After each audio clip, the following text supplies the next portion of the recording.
Assalamualaikum warahmatullahi wabarakatuh. Literasi politik kita kali ini akan membahas tentang relasi politik dan hukum.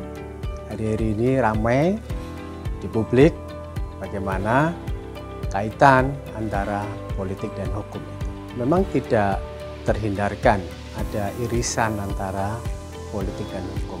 Apalagi hukum itu sebenarnya juga bagian dari produk politik.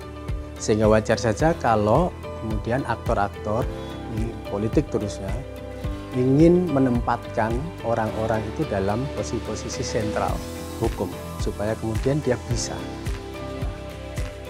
melakukan pengawalan terhadap hukum. Nah, disinilah persoalannya. Sementara hukum itu harusnya imparsial, harusnya independen.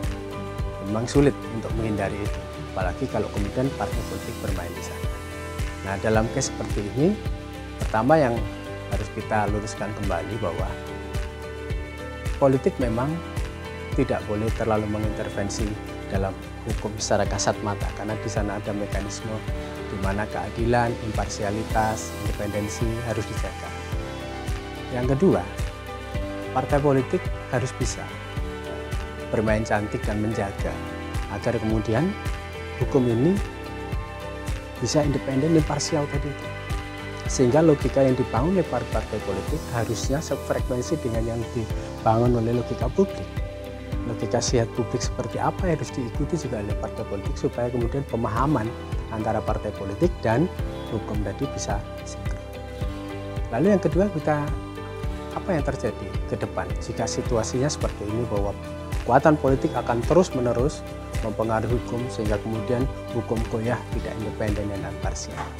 Saya kira ini yang akan menjadi pertarungan. Mari kita simak ke depan, apakah hukum bisa tampil independen, imparsial, jauh dari kekuasaan politik dan kekuasaan-kekuasaan lain, ataukah hukum kemudian menjadi alat bagi kekuasaan politik untuk kepentingan-kepentingannya.